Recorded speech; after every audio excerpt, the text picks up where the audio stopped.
duty, honor. We call upon our troopers in this our darkest hour.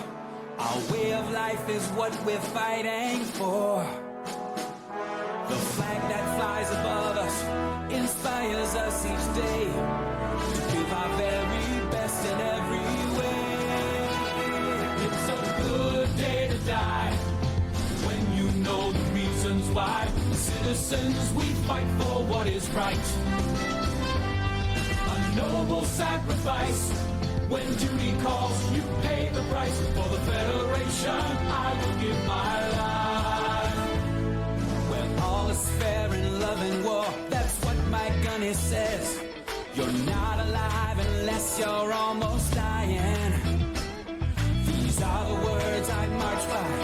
Duty, courage, honor. Every single day I'm out there trying. It's a good day to die when you know the reasons why. Citizens, we fight for what is right. A noble sacrifice. When duty calls, you pay the price. For the Federation, I will give my life. Courage, duty, honor. The eagle, he flies high above us. The eagle, he makes our spirits soar. Give me the strength to carry on, to fight in this war. It's a good day to die when you know the reasons why. Citizens, we fight for what is right.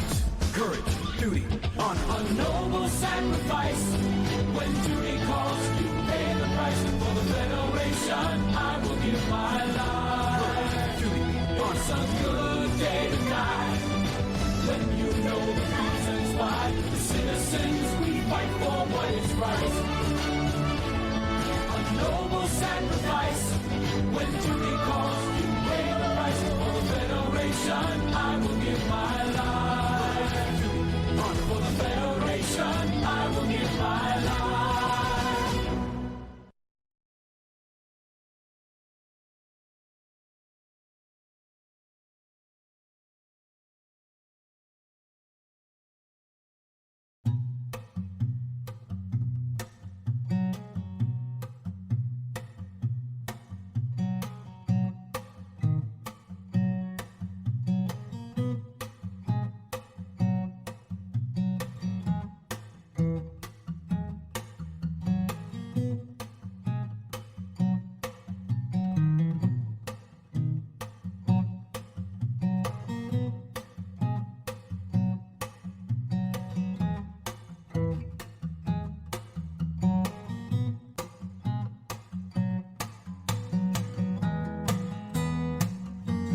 Hello everyone, my name is Notepad Anon and I write games for fun. So what are we doing today? Well, today we're going to be working on pigs, otherwise known as pilot intelligence guided suits, formerly Helljumpers.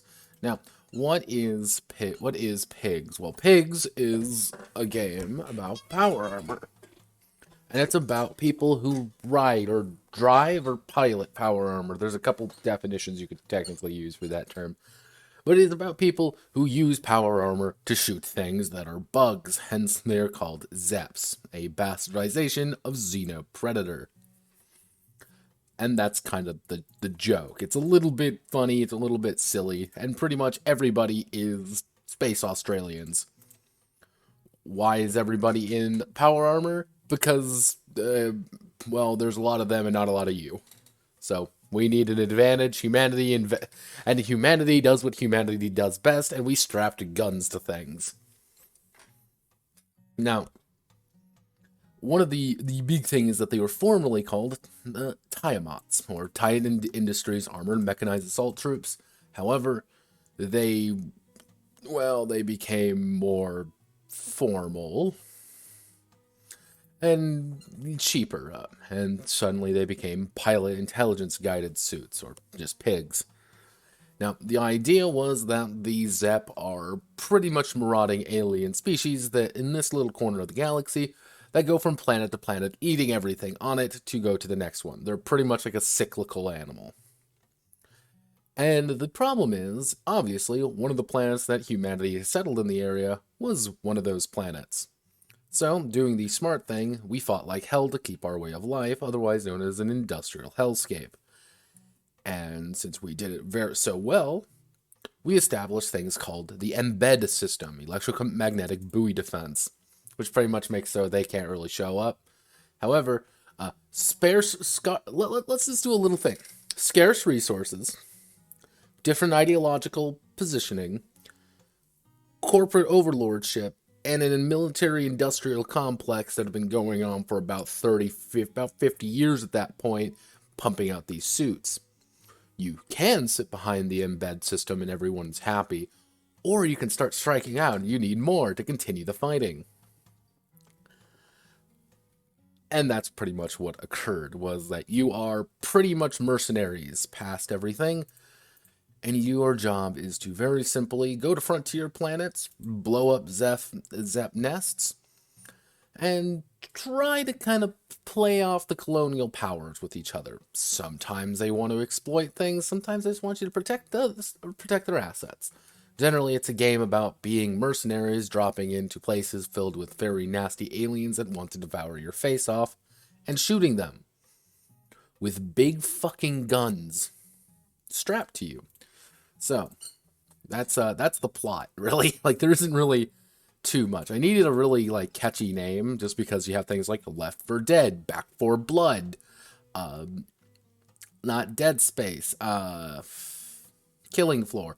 Like, you have a lot of these games with, like, really catchy, like, punchy titles. I'm like, I need a punchy title to make this work. So, Pigs was originally dubbed Helljumper. Was originally dubbed Helljumper, a name a name somewhat reminiscent of games about going into a place where there are a lot of enemies and shooting them. I wanted to make a game. Felt like Left 4 Dead, Killing Floor, and many other games of the survival co-op shooter thing. That's my friends and I have traditionally enjoyed. Pigs was the result of trying to find a good way to explore those ideas without relying on zombies or mutants. Instead, they are the other classic horde monster, alien nightmare bugs that want to eat you. I have accidentally drawn comparisons to both StarCraft and Warhammer 40,000, specifically Space Hulk, but that's fine in my book. I want cheesy, I want silly, and I want ultra violence, because ultra violence is fun. Let's see. I want cheesy, I want silly, and I want ultra violence. Pigs will also be my first foray. Of a quote true D100 system without relying on the D2000 system to back me up. This is uncharted territory. But hey, that's half the fun. There we go.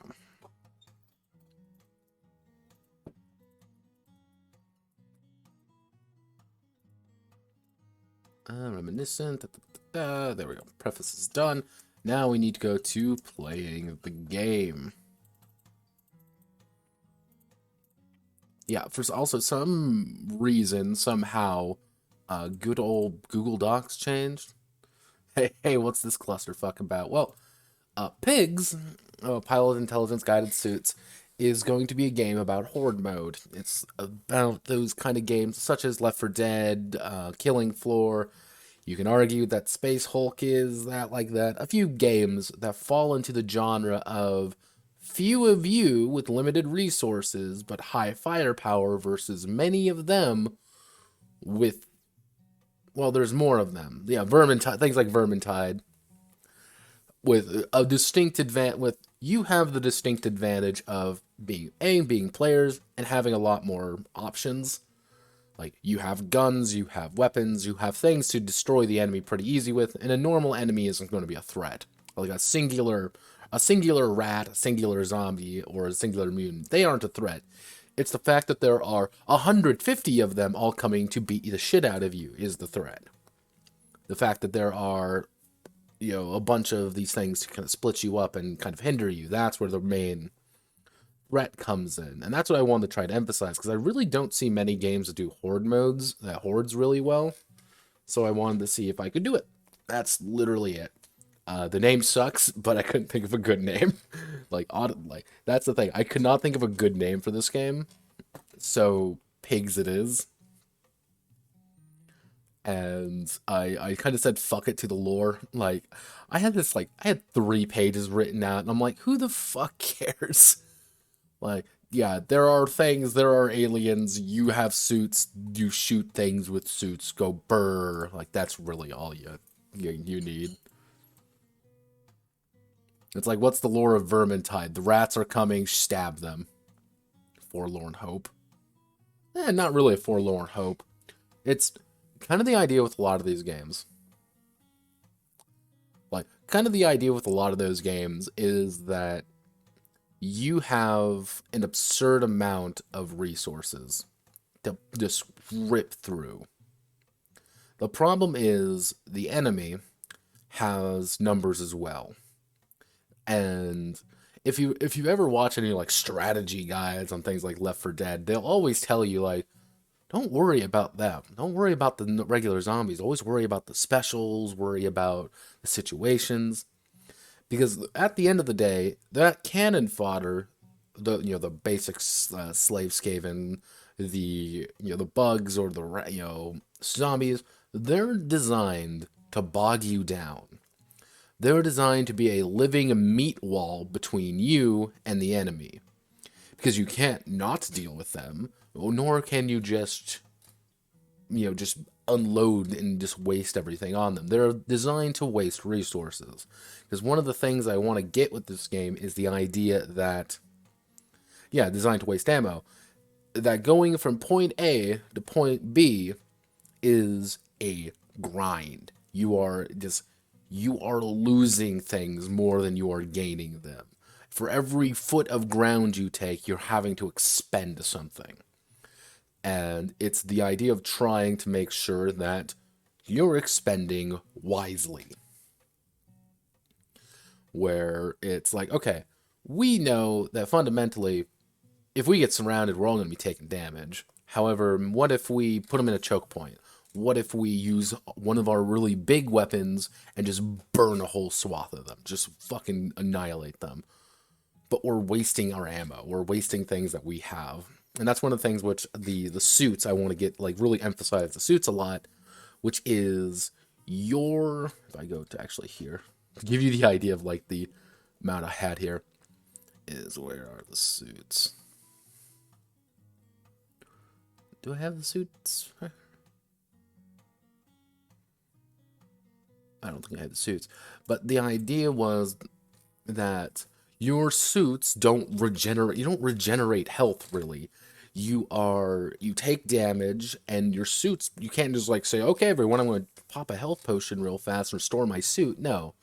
Your suits maybe have 75 hull, So if they take 4 damage, doesn't seem like a lot, but you can't restore that 4 damage. And which is one of the big things I want to emphasize right here. Is the idea of you are going on deployments. You are going on like mercenary jobs. And a deployment may have you have between 5 missions, 3 opportunities to actually repair your shit. And you won't be able to repair everything. So it's kind of like, what can we expend? What can't we afford to expend? And what do we do? Like, that's where I want like kind of the main gameplay loop to emerge from, is the expenditure of resources. How do we spend these resources? What do we do with them? There's a reason why people still play Left 4 Dead, even though it came out, God, almost a decade ago at this point. There's a reason why, Back 4 Blood was so hyped up as it is, just because it's just like, that's a very fun kind of game. And at the end of the day, that is what those games are about. Like, they aren't about, like, Left 4 Dead is not about shooting zombies. Left 4 Dead is about managing your resources with zombies involved. Like, it's very subtle how they do it. It's very fascinating. But game design by itself, I always find like just interesting by myself. Let's see. And this is also my first time attempting a D100 game. So let's go here. We want to do playing the game. I'll probably give it a unique, funny title after this. Where's my pilot? Where's my attributes? Where did I put my attributes? Oh, notepad, where did you put your attributes? Roller base stats. Is this where my attributes are? Okay, yeah, this has to be where it is. Okay, so Pigs is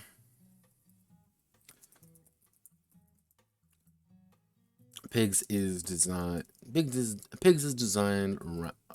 around the D100, which is composed of two D10s. D10s rolled together, choosing the with a 10s and a ones to form the final amount. For example, rolling a 4 and a 3, 4 and a 3 makes a 43. Except 43. However, if the character rolls a 0 on both dice, they roll 100. Because there's actually a few systems. One of the game this is actually based off of is called D00 Light, which rolling dubs, effectively rolling 2 zeros, is rolling, and so what would normally be 100, it's actually rolling a 0, which is a critical success, which I thought it's a little different, but it's actually pretty interesting. So if the character rolls a 0 on both die, they roll a 100.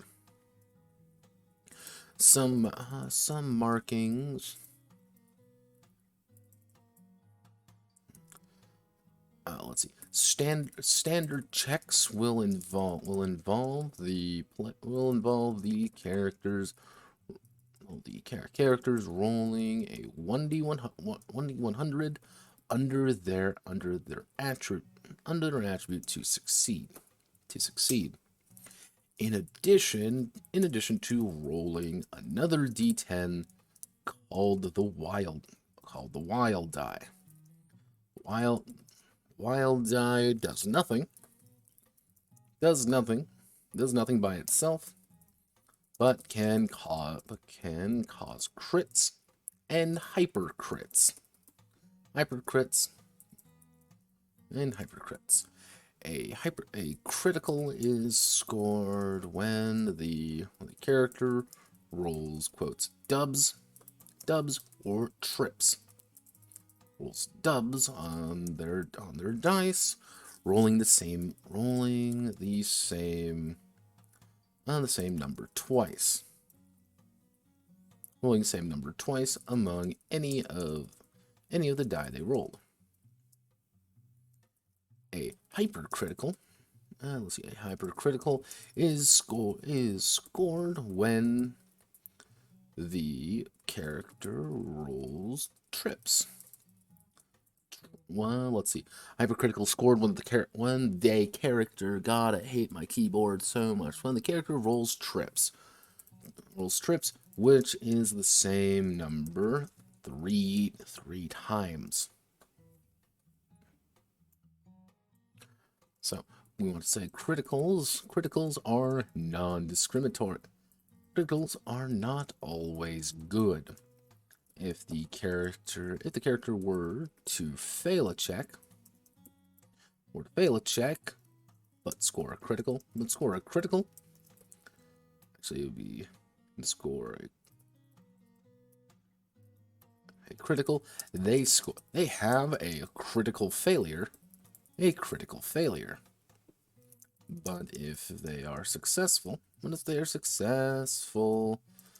they have a critical success.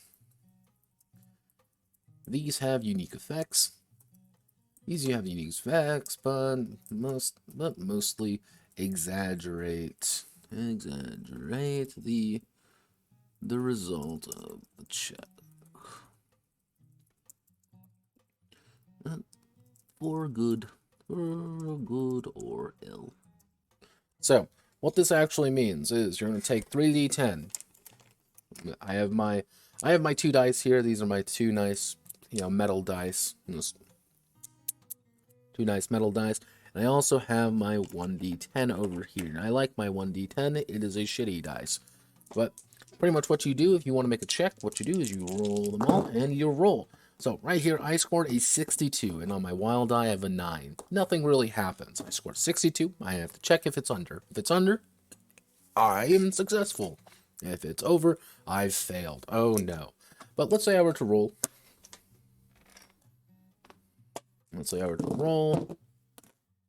And I were to score. Alright, let's say I score 62, but I rolled a 6 on my wild die this time. I would have gotten a crit. If I'm successful, that means I scored a critical success. That means I'm doing really damn good. Things are looking up. I still rolled just a 62 on my check, but because that wild die is there, I get a little bit more. However, if I were to roll, let's say 66 instead of anything else, I would score a hyper crit. Now, chance-wise, to score pretty much equals, if I remember correctly, because you can score 11, because it's 11, actually it would be 100, 11, 22, 33, 44, 55, 66, 77, 88, 99. You pretty much have I think it's a 10% chance, normally. However, to score that third crit, to score everything, I think the numbers get a little bit different. It's, instead of a 10%, I think it's like a 1% chance or something, because it's, the numbers get a lot lower. Let's just say that, because actually if you have a 1 in 10, so let's see, you have a 1 in 10 chance of scoring that, then you times it by 1/10, and then times it by 1/10 again. Yeah, you have, I believe, you have about a percent chance to, yeah, about a little under 1% to actually score trips fully of what you exactly need, if I'm doing my math correctly. But hey, that just makes them more impressive. That's why they're called hyper crits, and not called lame crits. Let's see. So, pigs requires for, we'll say 3 to 5 players. 3 to 5 players. Hey, what would be a good name for a GM in this game? Actually, we want to do the voice in the ear. We want to do uh, a mission control. A mission control MC. You can also call them the master of ceremonies. Ding, ding. Don't worry, we know what we're doing. Mission control. Uh, preferably a game board divided into preferably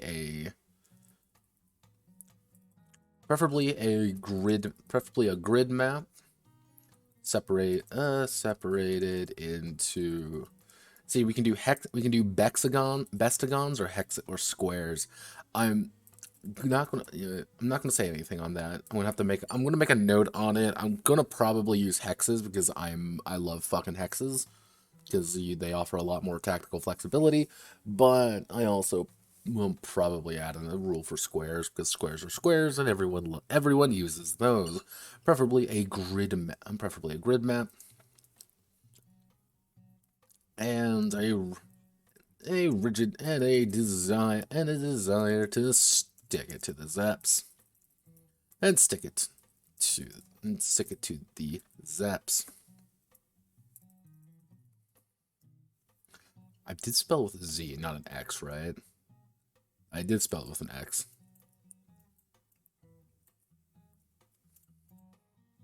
It's like one of the big things what I'm going to try to go through here is like, what would normal people end up calling something like this? We don't have a name for it. We just call it the Xeno Predators because that's all they are. They're alien predators. And they're like, yeah, okay, they're Zaps. Cool, that's how you name them. They're Zaps. I mean, hell, isn't that how we name most things? Ah, what is this animal here? Well, we found it in the ocean. It looks like a pig. It's probably a sea pig. Thanks, Germany. Which is, if you ever want a weird thing on naming, like look at German names for a lot of like animals result in just saying where it's from pig. Because I'm like, it's a big fat animal, so it's probably a pig. I'm like, all right. Language is funny that way. Let's see. These have unique effects, but mostly exaggerate for good or ill. So if we do this, also for those curious, I'm using Orbiton as the heading, and I'm using Brawler as the body text. I'm not a huge fan of Brawler, but it's kind of a necessity for this one, just because of how it looks. Let's see. Dubs, hypercritical, die, critical, success. Okay, so pretty much that's the system. It's not a complicated system, but I don't want it to be a complicated system. Okay, actually, I'm going to put in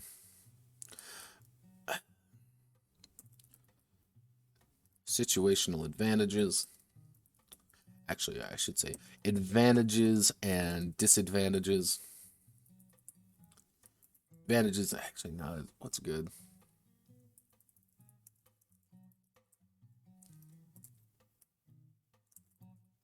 Actually, I know.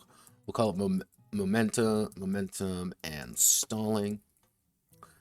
Certain situations may have the pilot and their pigs. May have the pilot and their suit, attain momentum, or stall. When they have momentum, the character when rolling a check may replace either the ones or tens die with the wild die if they choose. So pretty much how this works, let's say I rolled, oh no, I rolled a 66, this is disaster, but I rolled a 4 on my wild die. I'm going to take that 60, where I normally score 60, and replace it with a 4. I rolled a 46 now. Yay, I did better. And I still got a crit.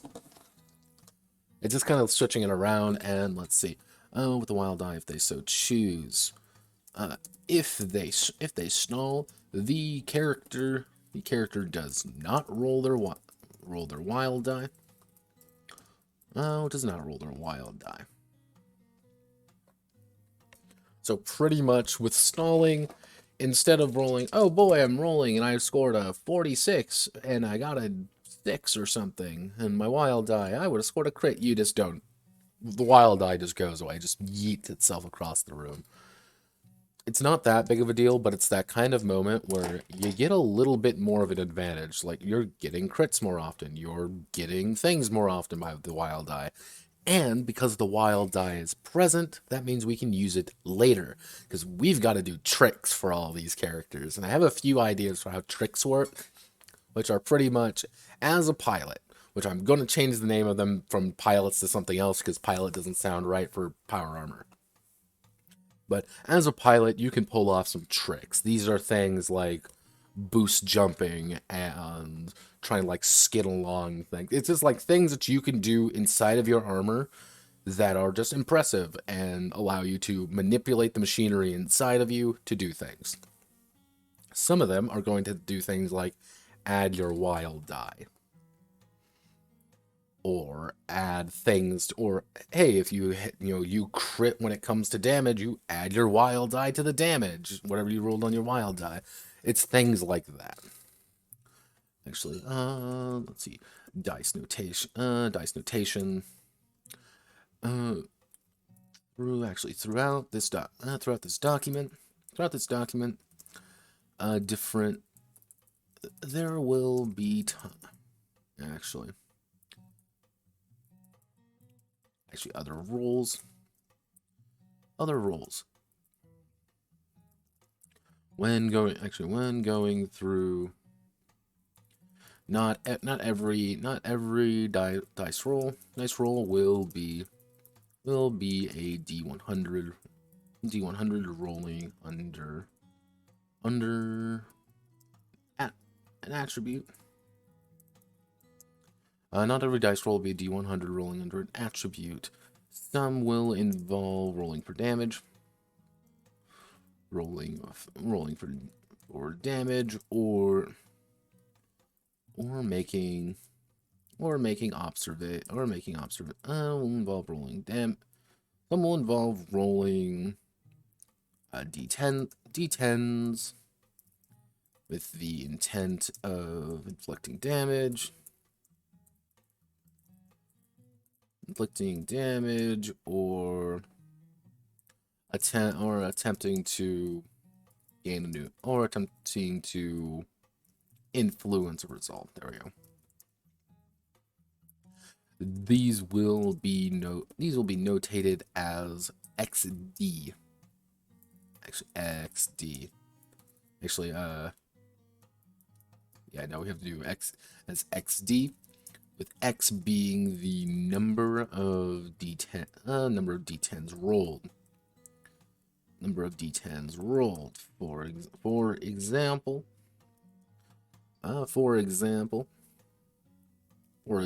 a knife. Actually, no, we want to do a sling rifle. Actually, no, we'll make it a simple automatico. Will deal 2D. We'll do 2D damage. The player will roll 2d10 and add the results together.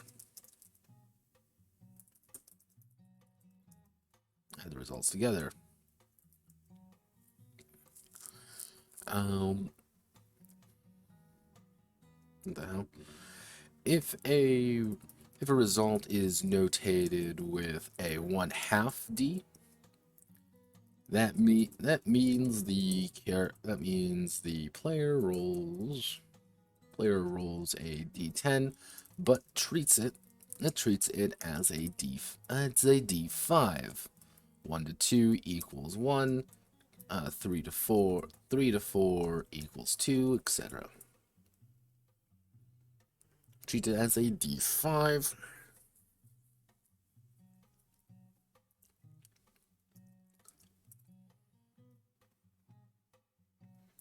Yeah, so if you were to say this 1D, just roll a D10. Yeah.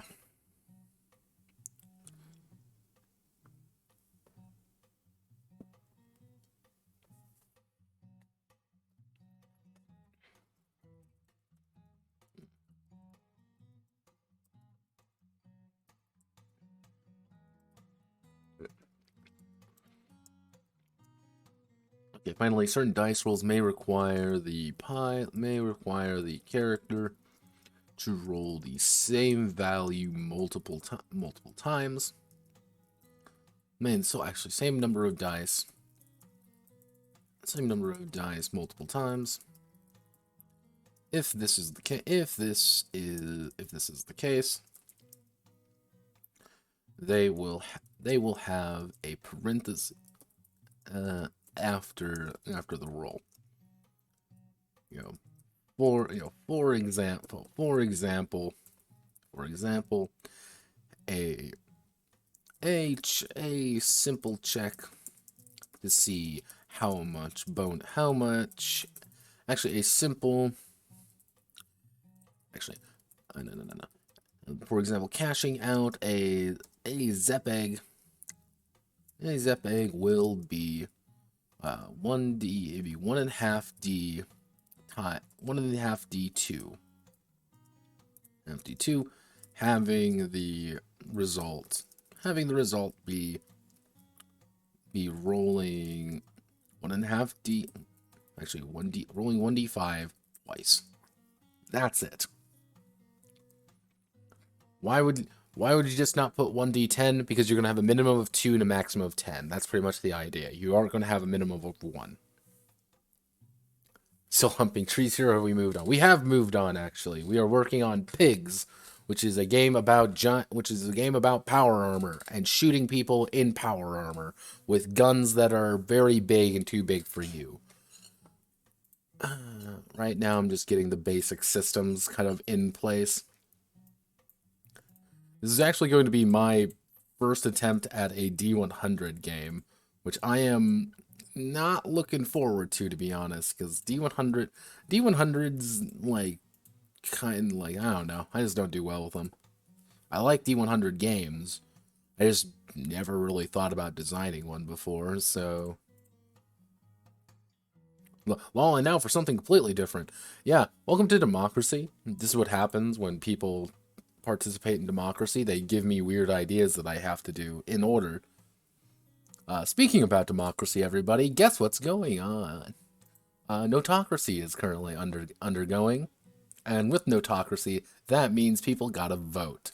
When people vote, we get to determine what games comes up next. And currently, let's do forms. What's currently up?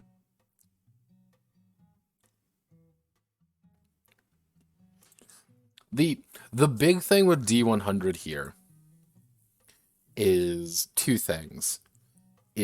I want this to be how do I want to word it? I want there to be a little bit of a grind, and I want things where it's like getting 2% on something should feel impactful because you invested time and effort into it, which is kind of boiling down to how I'm handling power armor.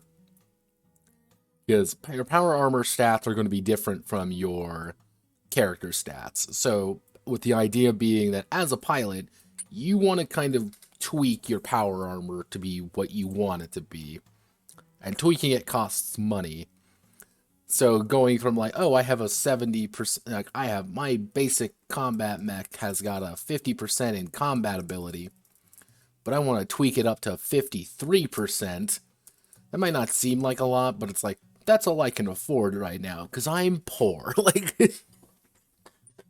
it's those little tweaks that I want to kind of get into there. Because I think that would be interesting. Literally, that's it. Ta-da! I would like to believe that there's like some grandiose reason for it. There isn't.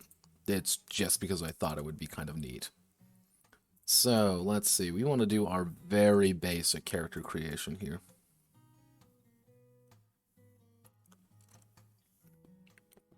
To a degree. Hence why I had to put in this section right here.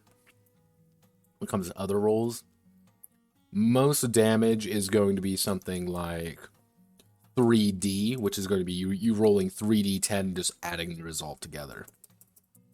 Or something like 1.5D, which is D5, 3. So you roll 1d5 3 times. That's it. That's what damage is going to be like. And the big thing here is that most attacks are going to be guaranteed action. Yeah, so it's not always D100, but it's always using D10 tie. Yeah, I thought about having like, oh, it's going to do D6s, D8s, but I'm like, no, I'm just going to use D10s. I just want to see if I can do it. And it's actually based off a system called D00 Light. And D00 Light is actually kind of interesting. Like, I actually went over this last weekend, I went over Wuxia games, actually. And it was by this company. This is what this game is actually based on of these guys' system. This is DWD Studios. I went over the Art of Wuxia right over here, which was I actually really enjoyed the system. I actually think that it works pretty damn good, and like, if you want a good introduction to Wuxia things, it's this. Just do this. Just use this. It's pretty good. But, like, their entire thing is this D00 Light system. I'm adapting some of that into this game, which is just going to be my version of that. That, not really too exciting, but I think it's interesting. Oh god, my throat's killing me.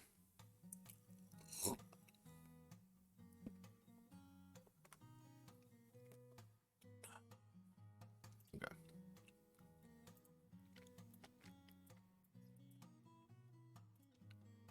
Alright, so we want to do, well, again, we'll call it for now pilot creation. Pilot creation. Pigs pilots are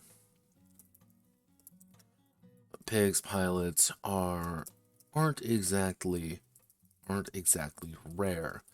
They, as most teenagers are at least trained in the most basic operations of pigs due to the militant nature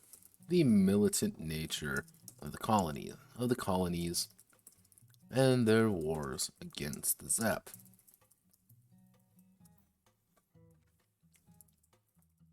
Pigs are used in everyday life, from sports to industry to even entertainment,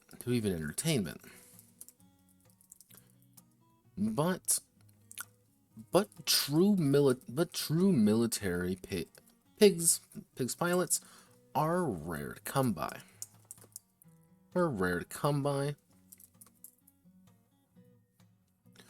The pilots themselves are trained military.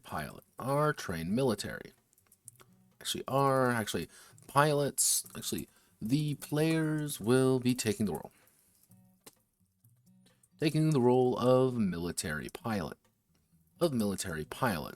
trained in the arts of pigs, suited for military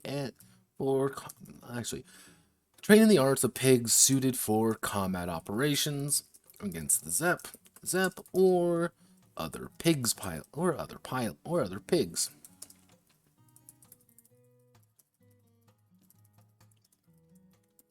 The pilots are rare. Let's see. The pilots are rarely fresh off the boat. Rarely fresh faces. Actually, the pilots are really fresh faces, having experienced some conflict beforehand, and before entering the mercenary life.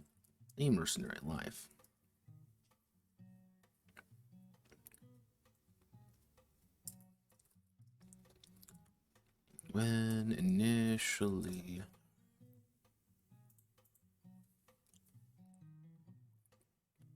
In your opinion, what is something you just can't do without 1D100? Well, there's two things that you can't do with 1D100. Now, you can't, actually, I should say, things that you can do with 1D100 that you cannot really do with any other system, and that is microscopic bonuses and constant character development. That's the big one, I think, in my mind. Constant character development, which in no other game can you do a plus 17% to something or a plus 4% and have little modifier stack on top of each other. You can do things like that, like, oh, in D20 you just add a plus 1, which is just a plus 5%. Not that, but you can do little modifiers. And sometimes people love those. Sometimes people adore having all the little modifiers to look over and be like, okay, I know exactly what my chances are. I know exactly what this is. And some people actually really enjoy having the tactile feeling and the knowledge that I need to roll. I have a 37% chance to do this. Yeah, like I have a 37% chance of succeeding. Where in like a D20 system, for example, you might have a 30% chance of success. Where it's like, it would be, let's see, 5, 10, 15, 20, 25, 30. You'd be needing to roll a 14 or up. Actually, no, you'd be needing to roll a 14 or higher for that same-ish results. But sometimes people don't want that. You know, sometimes just having that, like, number in front of you and looking through things like, okay, I can do like a 12% bonus here. I can get this. Like, little bonuses actually add up a lot. And the other big thing is, and like you said, you know, frequency of increasing, because people love to have numbers go up. But when you have things like a D20 system, a plus 1 to something is a pretty big deal. That's 5%. And that's why in like D6 systems, like a 2D6 system, a plus 1 is an astronomical bonus. Like, that is a massive bonus to any of your rolls. Where a plus 2 is like, okay, we're hitting gamer moments now, everybody. Like, this is a big deal. But with that, it's like, every session you can say, yeah, okay, you get an XP, increase one of your attributes by 1. Like, oh wow, I have a 37% chance, now I have a 38. If you say you have a 38 now, nothing much changed, but you feel like you're improving, like, very readily, and be like, oh, I now have a 38% chance. And you're like, oh, well, I have all this XP, I would have put in my attributes. But I'm like, maybe I shouldn't, maybe I should invest in other things. There's a lot of room to maneuver with it, and it is incredibly simple to teach. Especially if you have good dice, like the ones that like properly say like 10s and 1s, where it's like, roll D100, roll under. And you're like, that's it? I'm like, yeah, that's it. What if I want to make an attack? Roll under. What if I want to do magic? Roll under. What if I hit someone? Roll the dice together. Like, like, it's really easy to teach. You're always improving things. And they're like, it's also very easy to add shit onto D100 games, like, very easily, without really needing to consider anything. Hence why it's,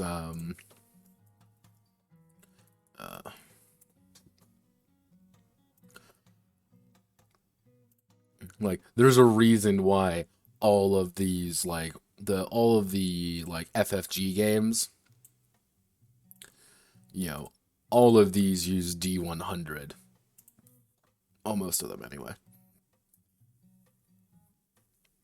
Like, all of these, like, all of the FFG 40K games, and even I think there's one fantasy game that they didn't really make, like, use D100 because we can just add shit onto it and it takes 5 minutes to explain.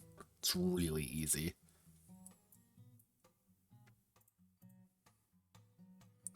Yeah, same. I love Warhammer Fantasy Roleplay. Still weird they skipped 3rd edition, though.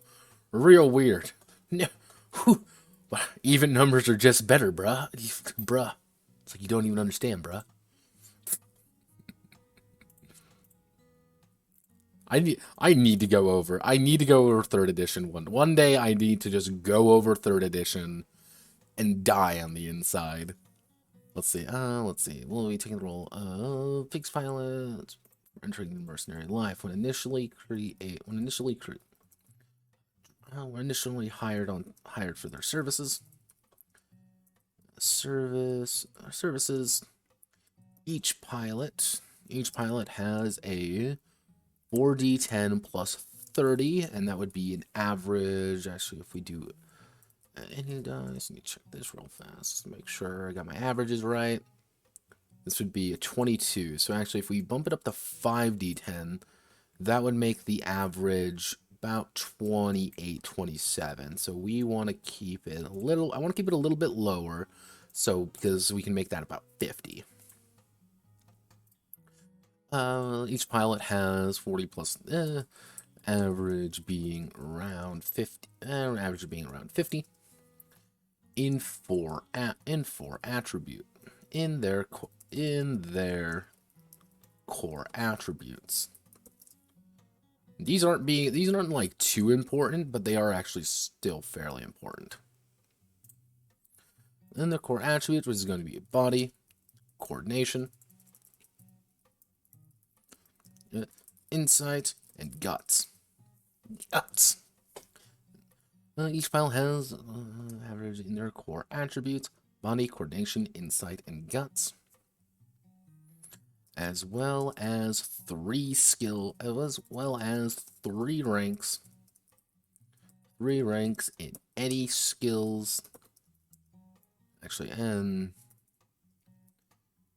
no, we want 5 ranks, I think. Oh, as well as 5 ranks in distributed in any of the skills, in any of their skills.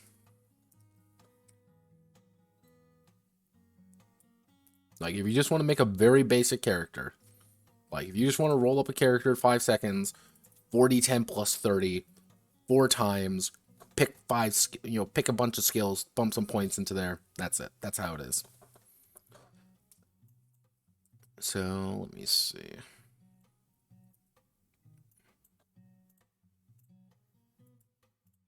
There's something wrong. I don't know what it is. Like, does anyone else see this? Like, I don't know. This looks really weird to me. I think they squished some of the titles down, or maybe it's just like Orbiton doing it. Like, these look like everything looks really condensed all of a sudden. And I'm like, I don't know, something ain't right. I don't know what happened. But I don't like it. It's gablins. I like gablins. Yeah, I think it's Google Docs doing it. It just, I don't know. Everything seems like really like crunched together. I think it might just been an update for Google. I noticed it up here actually. I'm like, what the hell? Why is it so tiny? But like things are overlapping with each other. I actually thought I like maybe messed with this or something. I don't know. My guess is that it's either Google Docs acting up or Microsoft Edge, the browser I use for streams. Like if I usually use Chrome for everything, but I use Edge for streaming because it doesn't eat my RAM as much.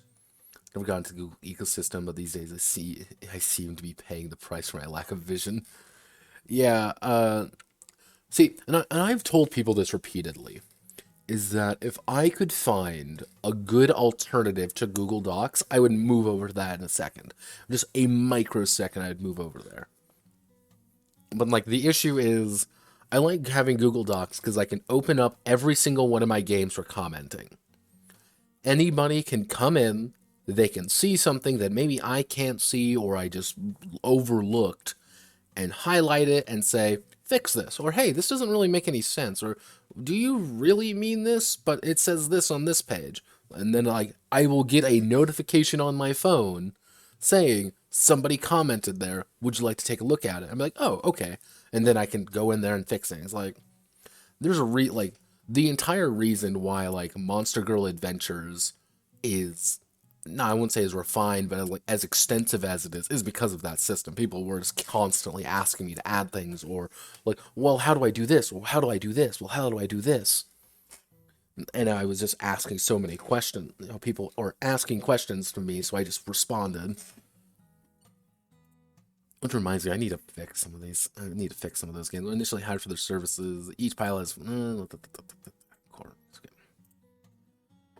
Which we're going to go over the attributes now. So attributes. Actually, no, we want to do core attributes. I'm probably going to change the name of attributes to something else to make it a little bit more consistent. But a pilot is constructed from their core attributes, which reflect their innate abilities, as well as their skill. No, we don't want to use the term skills because we're all using term skills, so no, that's bad.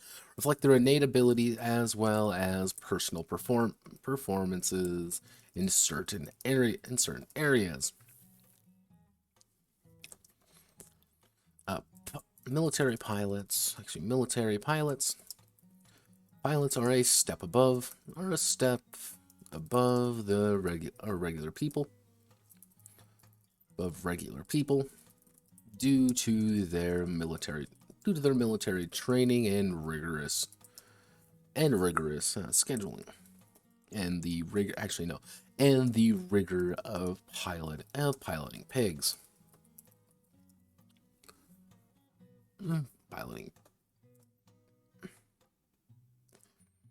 So we have body, which is going to have its regular one, which is bod. I like to give what's that word?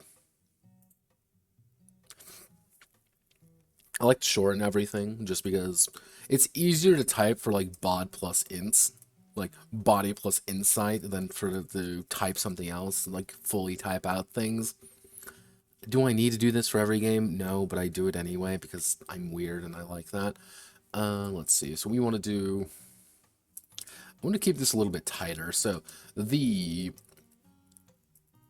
pilot's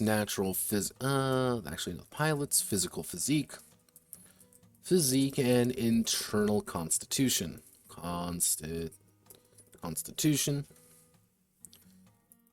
Body is important for determining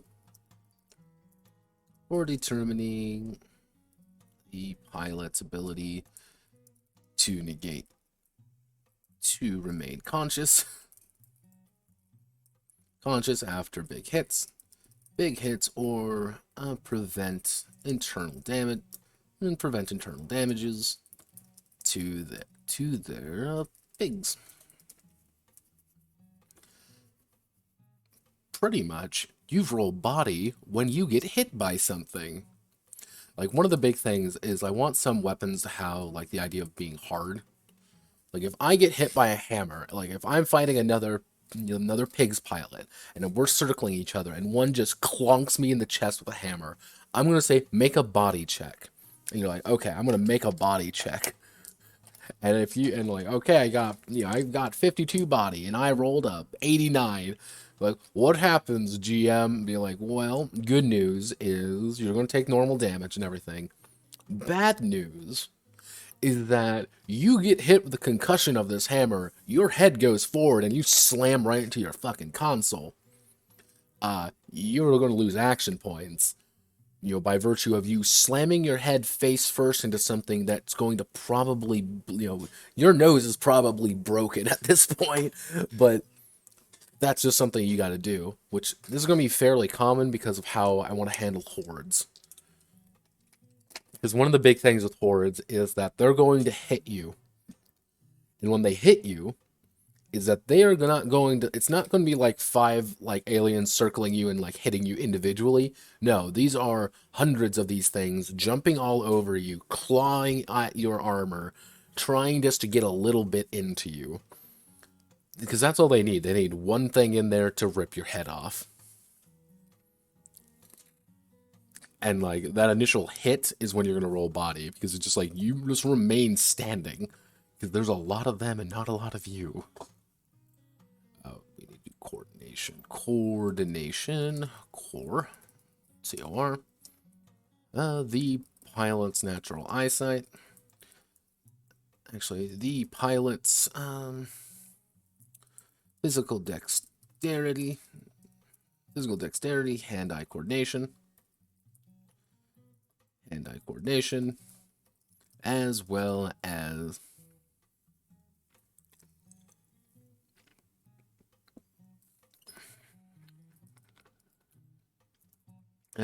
manipulation. Manipulation of technology. Manipulation of pigs of the pigs console. Pigs console.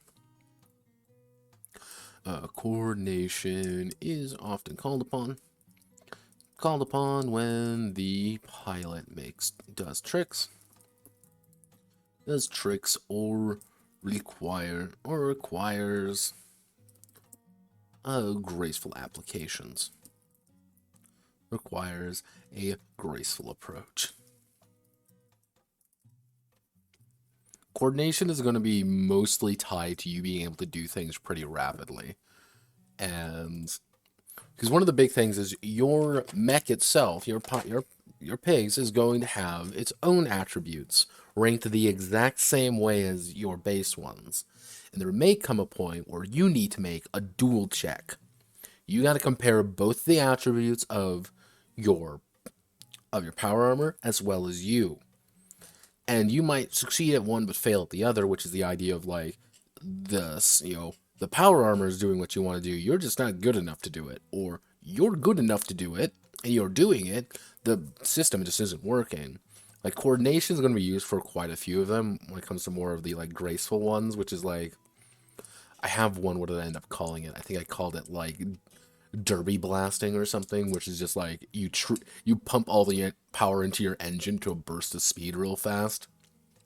Or it's going to be like, it's going to be internals plus coordination, because it's you literally rapidly moving your hands around to shut off every piece of power in your system for 5 seconds and turning it all back on to force your system to dump all the energy where it shouldn't. So be like, all right, let's make a check. And it's like, aha, I rolled a 53 right under both my attributes. And I successfully pull off a trick like that. Which reminds me, I need to make a dual check up, put an option for dual checks up there. So, finally, we have Insight and Guts. Insight, INS. I end up calling it Insight. Perception / intelligence. The pilot's educational analysis. And mental acuity. Mental acuity.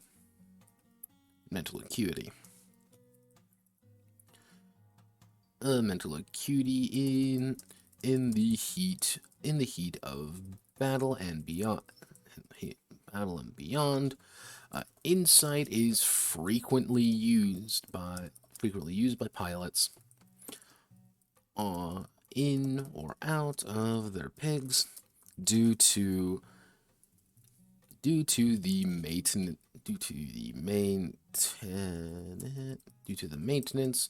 of the armor of their armor, as well as the complex inner workings of it. And other times, you just need to rely on your eyes to see the enemy. What do you mean they're cloakers? What do you mean they aren't popping up on my radar? What do you mean we can only see them by looking at them and the shimmering? Oh no! Oh no! Because I hate you. Like, just remember that, everybody. I hate you when it comes to this game, and I want you to suffer. Because I find that amusing. Because I have no soul and I must scream. Let's see. The pilot's determination and willingness to subject themselves to extreme mental pressure. Let's see. Guts is informally the measure of the pilot's ability to remain calm in disaster, and convince others to remain calm or drop their weapons. Guts is your charisma attribute. You need that. Don't hesitate to take Guts. Guts will save your life. Especially when you're going up against other pilots, because nobody wants to die.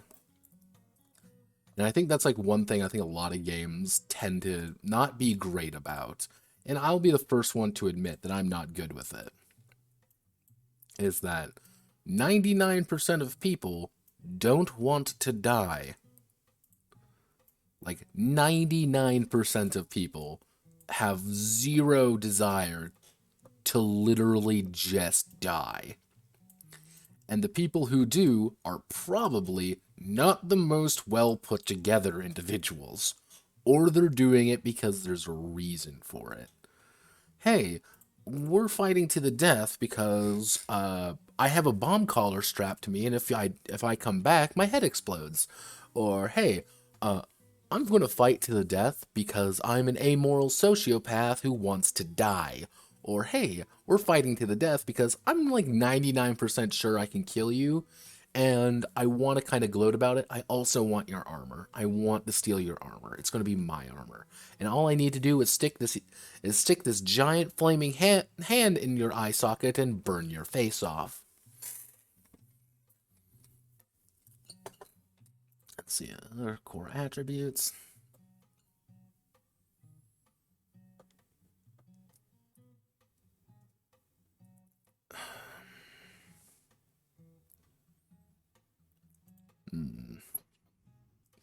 Let's see, we have this. I can actually slap maybe, let's see.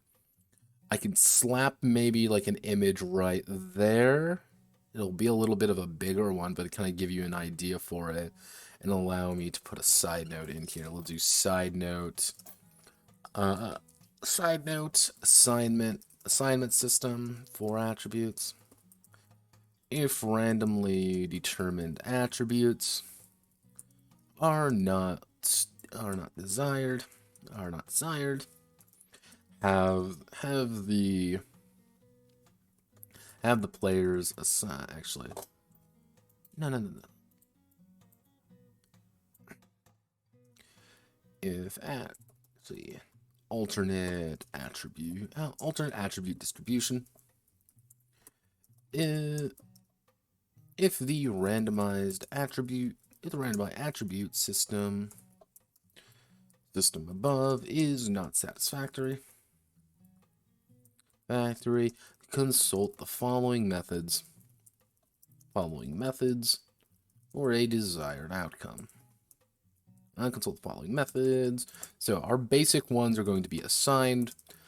Each player assigns it would be a 45, 50, 55, and 60 to their attributes.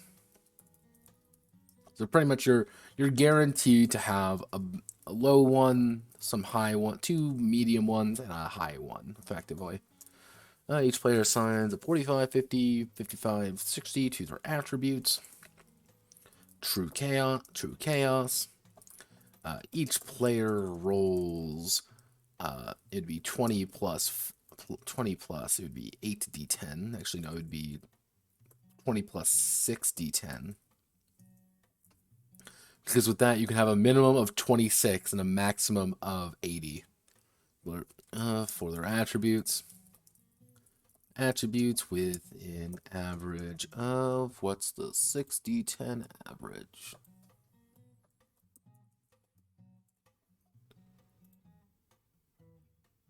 Actually, what I should do is 6d10 plus 20.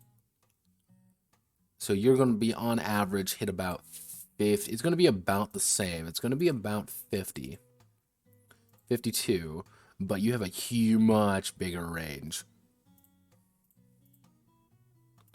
So true chaos, and then we're also going to add in with an average of 52. What would be another good one?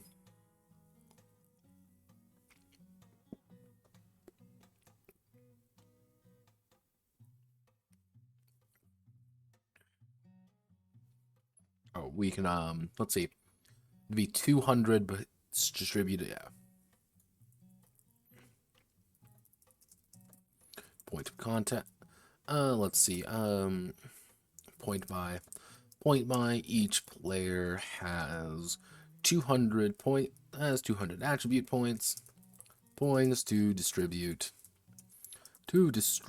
among all of their attributes with a maximum at 75.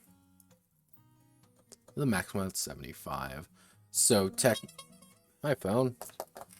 Phone, what do you wish to tell me? Phone. You're going to tell me something very exciting, aren't you? No, you're not. Because you never tell me. You never tell me something interesting, Mr. Phone. You tell me stupid things that I already know, or you think I know. Okay, so let's see. We have point my attributes. We can also probably do. Actually, less random. Each player rolls. It'd be 40 plus 2d10, which you're going to end up with something pretty on the average. Like, you're going to have higher than average scores. It kind of depends on how you want to average it out. Because if you do that, it would be not 40-10, it would be, yeah. Let's try each rolls that, so it'd be 2d10 plus 40 with an average of 51. Yeah, that works. Usually, for all attributes with an average of 51 and a range of 42 to 60. And a range of 42 to 60, which reminds me I need to do 20 plus.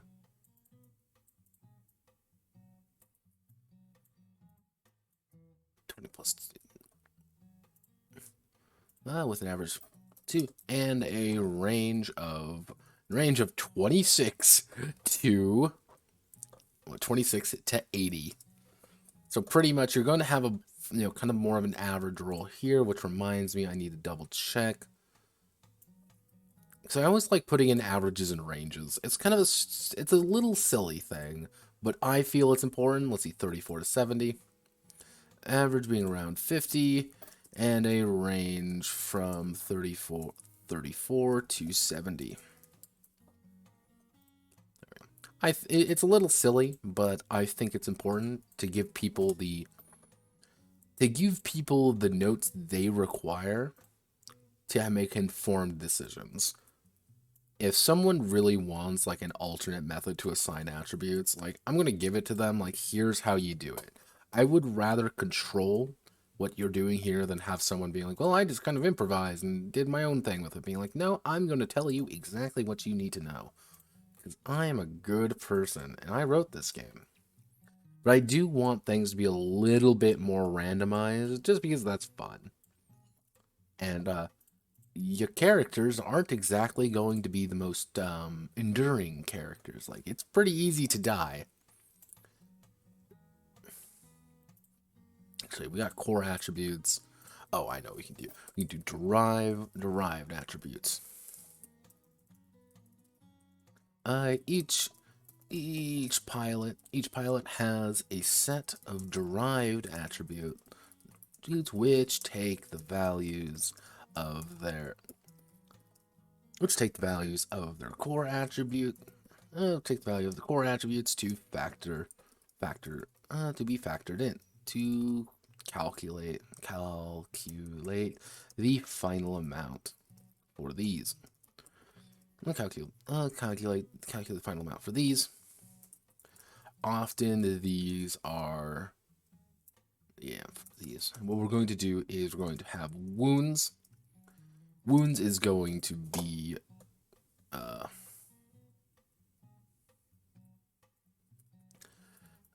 we want to do tens. It'd be guts. It's guts. Actually, guts tens value. Actually, gut tens value. Gut tens plus.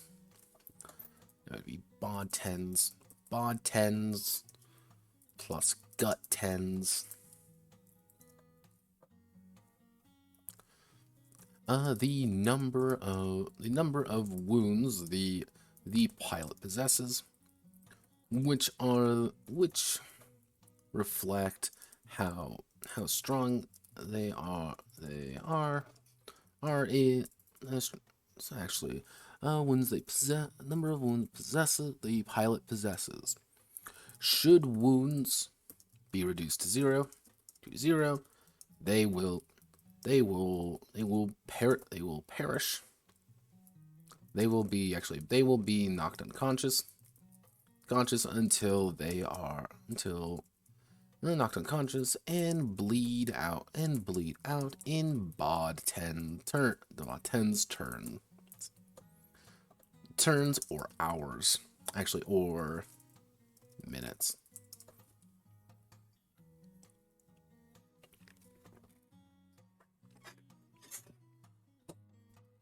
Which reminds me, I need to put a footnote in here. Footnote.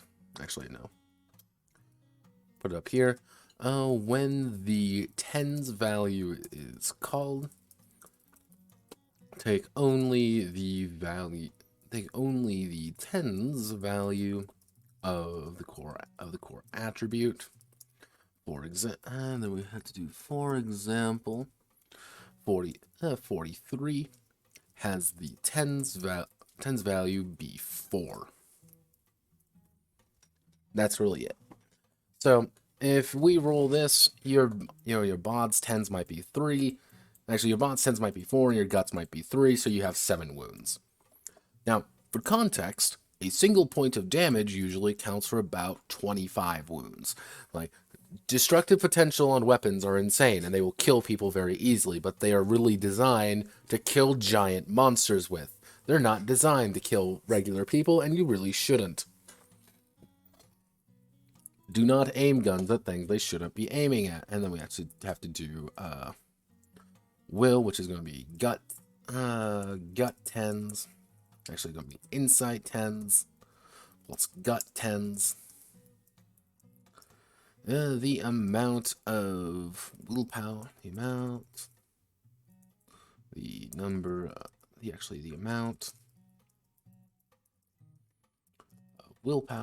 willpower the pilot has. As willpower can be spent to push through. Can be spent to can be reduced by horrifying events, or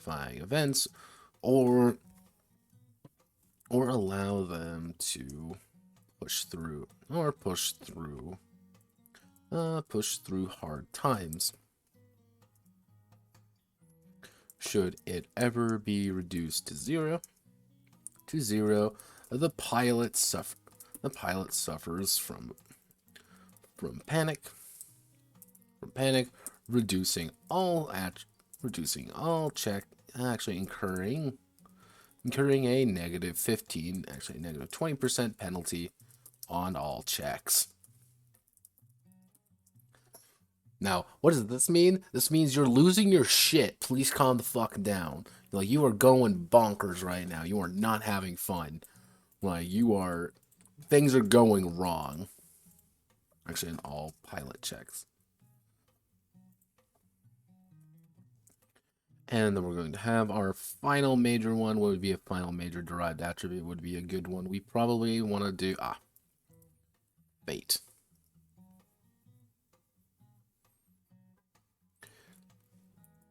Actually, no.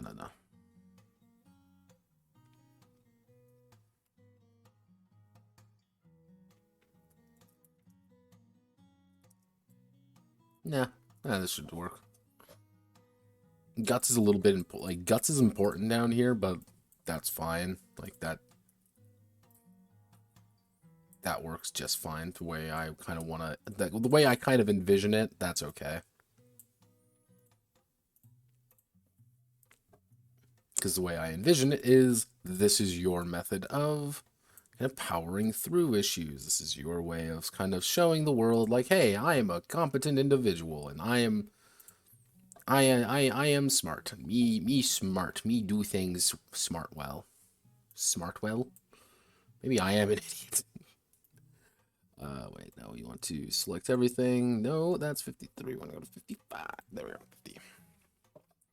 Does this look terrible? Absolutely. Do I want to fix it right now? Probably not. So, now we want to get to skills. My goal is to get skills done today, because if skills are done, I don't really got to worry about this section anymore. So, what are skills? So, skills. A pilot is not only composed of their basic attributes, the core attributes. They also have a set of history and actually a set of history and skills. Actually, type skills they have developed over the years. Skills are ranked from 0 to 10, representing the breadth of knowledge and emphasis the pilot has in those fields. Each rank of a skill increases the effect.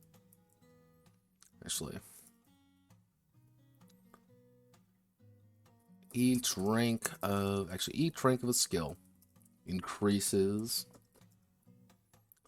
all checks related to it. No. How do I want to word this? How do you want to word this? Let's see. No. A skill. A skill not only allows. A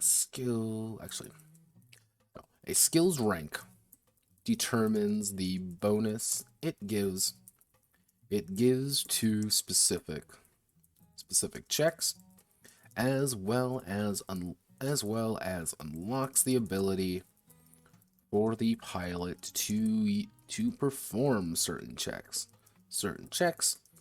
as they are. Let's see. For the ability for the pilot to perform certain checks. A pilot with 0 ranks in a skill is considered to be untrained to perform it.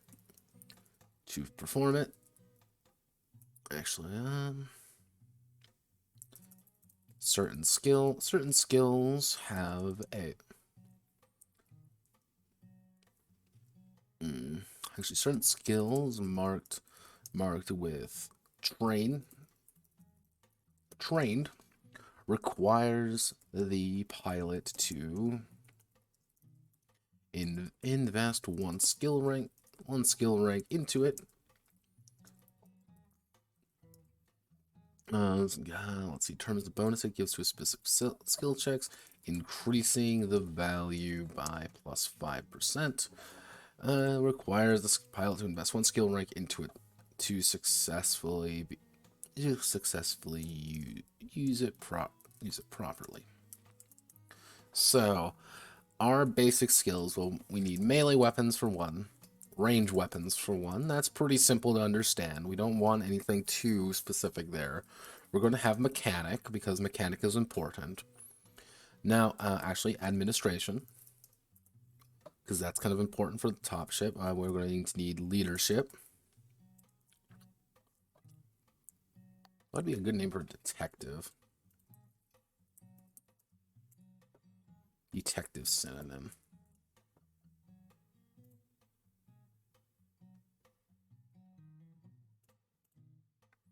That could be a cursed word, you know, operative. Operator. No. Operators. Operator sounds very different from what I'm going for. We'll go with investigator.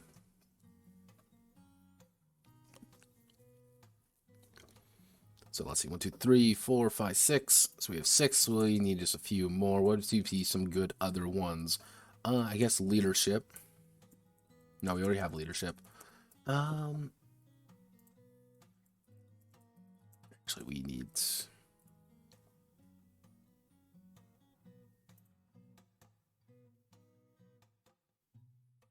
covert ops. We need to do bare bones fantasy. Let's do bare bones fantasy character sheet. Tell me what I need to know. Tell me what I need to know. Tell me. So let's see. So these are for their one game. So let's see. Martial artist, medic, pilot, scout, soldier, technician, thief, academics. That could be a good one. Academics.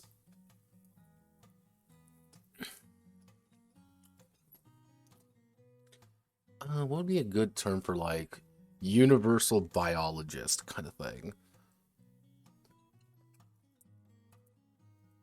Medical.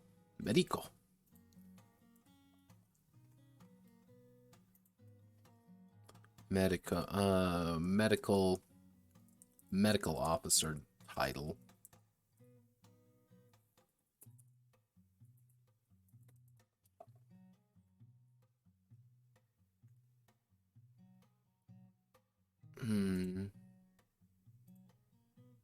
What would be what's a good title for this? It's pretty much like what I envision this person to be is you are both not only are you the kind of guy who goes around and makes, like, are you bleeding to death? Like, I'm going to help you, get back up. You're also the guy being like, hey, that's an enemy over there who wants to eat us. Or like, hey, that's a thing. Like, it's more of you're a biologist more than anything. Like, you are like, it would be, you have a dual-sided job. So maybe like a medical, like, what's a doctor synonym? Like, what's a good doctor synonym? Medical practitioner, medical.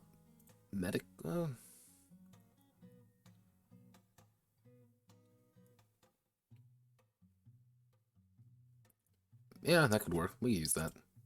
We can use the term medico. So let's see, academics.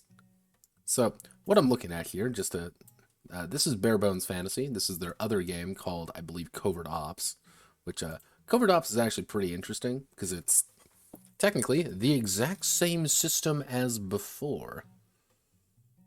Doesn't fire affect the leader as well. Now, normally what occurs is that each of the skills actually have quite a bit else going on with them per one. So let's see, medic, pilot, scout, soldier, technician, thief. We don't really want any of that. Like, that's not what we're aiming for.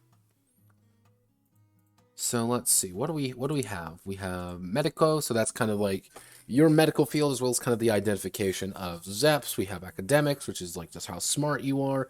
You have an investigator, which is your being able to see things that maybe others aren't seeing. We have leadership to guide others, administration to manage the finances. We have mechanic to fix your knowledge of the pigs and how to fix them, range weapons, melee weapons.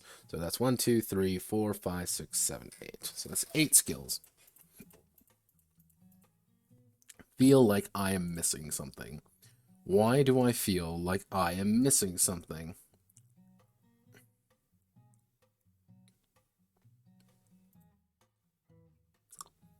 There's scholar, scout, leader, enchanter, clerk. Yeah, clerk is a skill. I forgot that in Bare Bones Fantasy.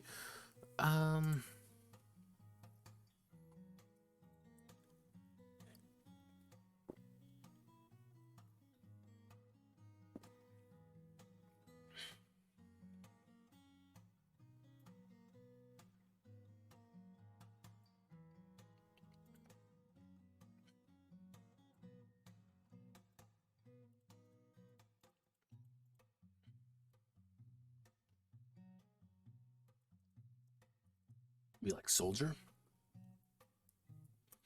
Oh, no, admin would be upper management. Well, this one would be, we can do 9. So that would make effectively 90s things you have to acquire. You'll never really do that. That's the big thing, which encourages people to kind of specialize. Because I know like, everybody's going to want to kind of go in the melee weapons and ranged weapons, but you kind of don't want to as well because you can kind of rely on your pigs for that. You know, this gives you a little bit bonus, but it's not a big bonus. So this one would be... What would be a good, like...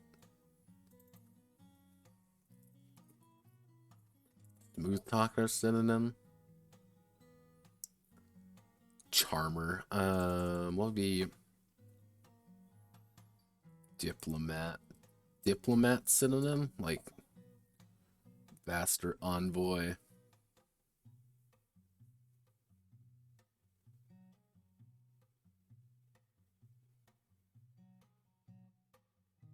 It's a good term.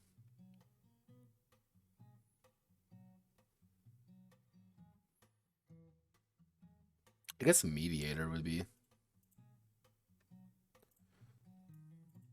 I guess mediator wouldn't be a terrible term to add in there.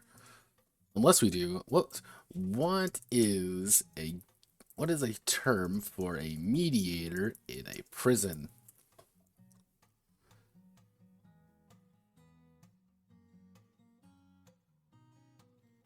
Because one of the big things in here is that I'm kind of like constantly referencing prison things because everybody in this the lore is that everybody this is space Australia and everyone are descended from former criminals.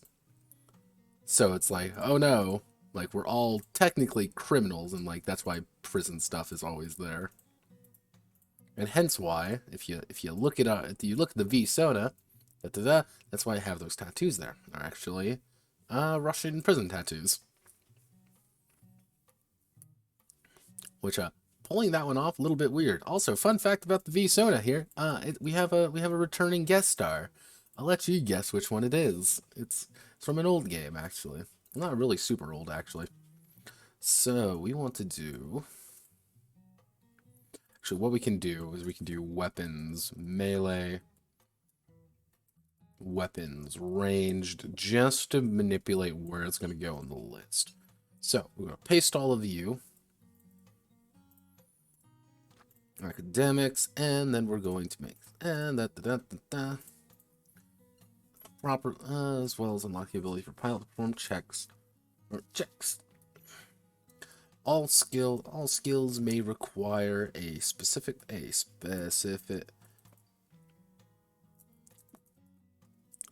all skills may have a all skills have a percentage actually have a value based on the pilot's core attributes.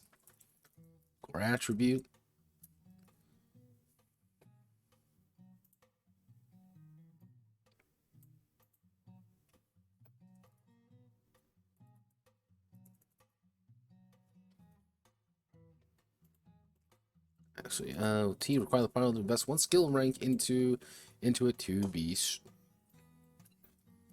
be trained and able to use it properly, or else it is 0%.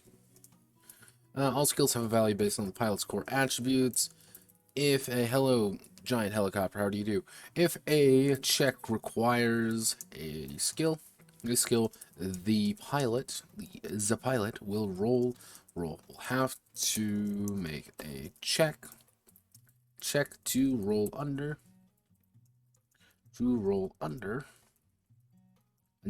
that attribute, that skill value. So academics is going to be 1/2 of our insight, of our INS as our base attribute, and it's going to be comma T. Actually, no, 1/2 insight. Actually, then we're going to preface this with T because we need to be trained in academics. The pilot's ability and knowledge. Actually, pilots, knowledge of certain esoteric subjects, and general educational level. With the colonies are rarely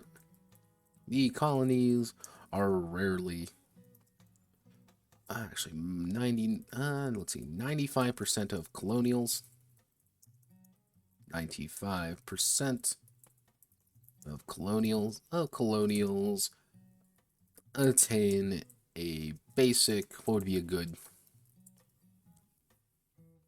actually a general education degree, but 95% of colonials attain a general education degree and progress no further, while only 1%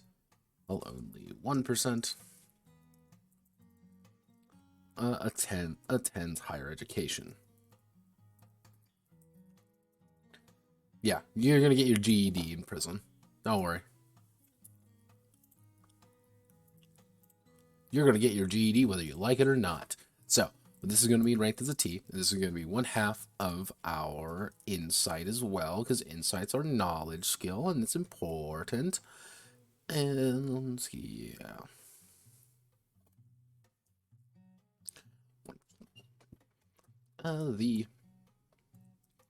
The pilot's understanding of the back end and administrative qualities of running a mercenary company, including the negotiation of contracts, and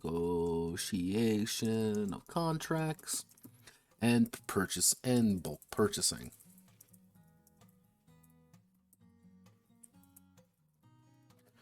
Pretty much, they're going to let you get discounts on getting your actual pig suits. Because, yeah, you're going to be buying more of these. You're going to be buying a lot more of them. This is your business-to-business one. So, investigator, you don't need to be trained for that. And that's just going to be your half your insight. 1/2 your insight. A lot of these are insight. Don't worry, that's on purpose. Insight, the pilot's ability to see the unknown. See the hidden and detect clues in the environment. See the hidden, detect clues in the and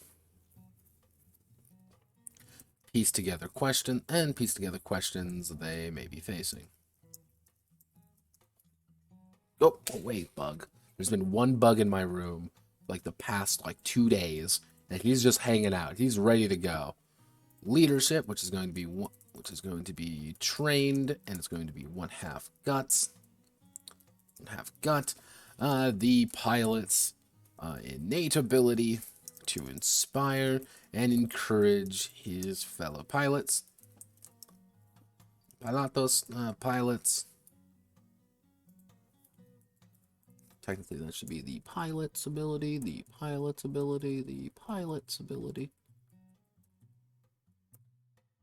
And inspire and encourage his fellow pilots to great deeds, allowing them to use. That may not seem important, but we're going to have an action, which is pretty much going to be inspire, which is going to give you a big bonus. So, insight, this is not going to be insight, this is going to be coordination. This is going to be core. Mechanic, the pilot's ability to work with, fix, and repair pigs and general mechanics with the surrounding area, and general mechanics with modern technology, modern technology. Most pigs pilots have basic understanding of tweaking their suits, but only mechanics understand the bigger picture. The best way to kind of understand this is saying, I know my car like the back of my hand, and you could probably do your car. A mechanic will be able to tell you that your car just sucks. Like, so a mediator, we are not going to need that, but it's going to be 1/2 guts, 1/2 gut. The pilot's ability, the pilot's skill at conversing and talking with others to convince them of something. Pilot, hey pilot.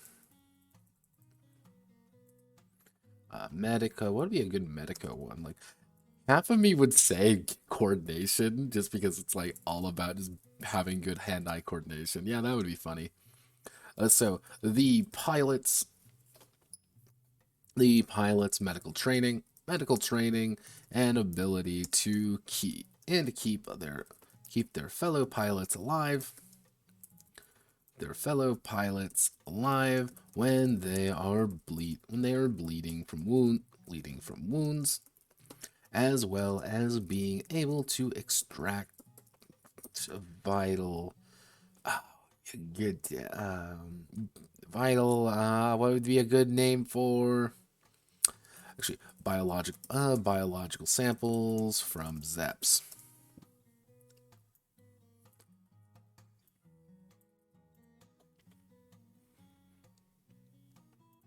Weapons melee, which is going to be one half bod.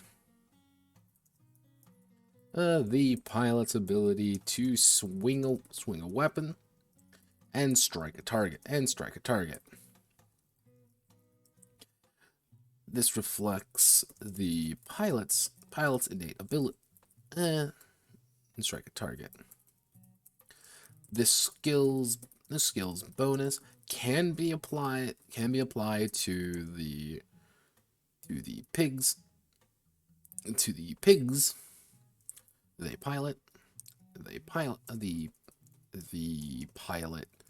pilot uses, but does not use the value to hit. So pretty much, if you have 3 ranks in weapons melee, you have a plus 15% to actually hit using a melee weapon. But you're also kind of investing time into something that is really specific. And usually, your pigs are pretty good at fighting, because that's what they're designed to do. They're designed to be used by idiots. Because again, you probably don't have higher education. Like, that's not the point. Like, okay, so to shoot a weapon and hit a target. This skills bonus can be applied to the pigs the pilot uses, but does not use the value to hit. There we go. This also means that you may be piloting a pig with a shitty combat ability with a higher melee or weapons range. You're still gonna fucking miss because your actual like suit's bad, which is an important thing to kind of remember, is that the pilot is very different from the suit. From the actual like act of doing this thing, you are two separate individuals. Okay, so we've got skills done. We've got our derived attributes. Reminds me, I need to go hit this. I need to go up here. I need to hit 1, and we need to insert table of contents 1-to-1. And I think we're making a good time. We already got down to page. We've got some ideas. We're down to page 10. We've got a lot of things done. We've got skills done. We've got pilot creation done. All right. So what do we need to do? What is on the slate? Well, first things first, we need to do pigs. Like this pigs and how they work. Pigs and how they work. And then we have to do the formation of the company. This is pretty much going to be the basics of how everything is going to kind of look. And this is going to be, actually I should say, is basic pigs and how they work, and formation of the company. The second major thing we need to worry about is combat procedures. as well as hordes. Actually, we should say is Zep, and pilots. Because you're going to be fighting other pilots. That's one of the big things, too. And then we're going to have to do the equipment section, which is going to be a lot about advanced pigs, modules, weapons, tools, items. I'm being pinged. Oh, God. Why do you people need me? Okay, so this is kind of how we're going to be going with it. The equipment section is going to be big, and I honestly might put the equipment section like right here. Just because the idea of like, here are all of your options. Like, buy shit. Like, you want to be stronger? Buy shit.